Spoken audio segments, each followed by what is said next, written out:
Assalamualaikum warahmatullahi wabarakatuh.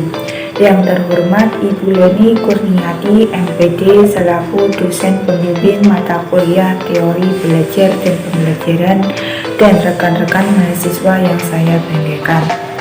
Sebelumnya, perkenalkan, nama saya Anissa Fadhilatul Ulia sebagai moderator dan pemateri, dan rekan saya Adiatus Siva sebagai pemateri, dan Ciko Aditya Ardiansyah sebagai pemateri. Adapun materi yang akan kita bahas pada pertemuan ini adalah teori belajar Claude Leonard Hull. Claude Leonard Hull adalah seorang psikolog Amerika yang berusaha menjelaskan tentang pembelajaran dan motivasi dengan teori ilmiah tentang perilaku. Ia terlibat dalam penelitian tentang psikometri memuncak dalam pengujian aptitude pada tahun 1929. Pada tahun 1933, ia melakukan studi tentang hipnosis yang menghasilkan sebuah buku berjudul Hypnosis and Suggestibility pada tahun 1933. Upaya besarnya menghasilkan teori belajar yang dominan pada tahun 1940-an dan 1950-an, bahwa belajar didasarkan pada kekuatan kebiasaan. Penelitian doktornya pada aspek kuantitatif dari Evolution of Concepts telah diterbitkan dalam Psychological Monographs. Claude Leonard Hull dibesarkan di Michigan. Ia memiliki masalah kesehatan mata dan pernah menderita polio. Studinya beberapa kali terputus karena masalah ekonomi dan kesehatan. Pada usia 29 tahun, ia lulus dari Michigan University. Setelah lulus, dia menjadi guru dan mengajar di sebuah sekolah di Sickle, Michigan.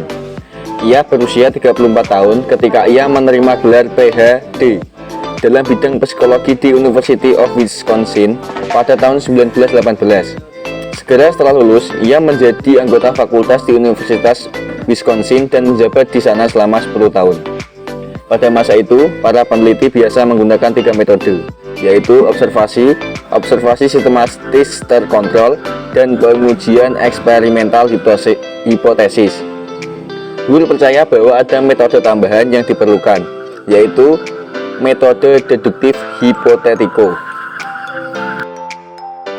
Hull adalah seorang tokoh teori belajar behavioristik.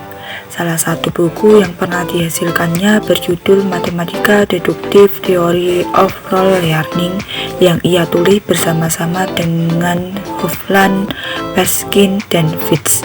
Hull dikenal untuk berdebatan dengan Edward C.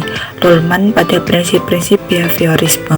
Ia juga dikenal untuk karyanya dalam teori drift, meskipun Hull adalah kontributor besar bagi dunia psikologi. Teorinya dikritik karena teorinya dianggap terlalu kompleks dan bersifat partikularistik atau generalisasi yang berlebihan. Clark Hull menggunakan variabel hubungan antara stimulus dan respon untuk menjelaskan pengertian tentang belajar. Namun, ia sangat terpengaruh oleh teori evolusi yang dikembangkan oleh Charles Darwin. Bagi Hull, seperti halnya teori evolusi, semua fungsi tingkah laku bermanfaat, terutama untuk menjaga kelangsungan hidup manusia.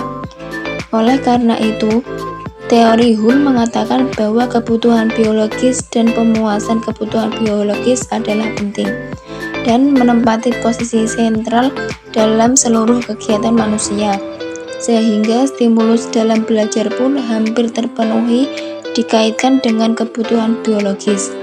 Walaupun respon yang akan muncul mungkin dapat bermacam-macam bentuknya.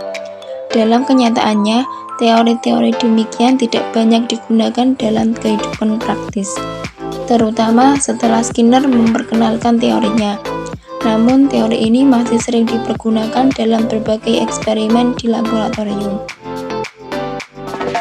Sekian penyampaian materi dari kelompok kami. Apabila ada salah kata, mohon dimaafkan. Wassalamualaikum warahmatullahi wabarakatuh.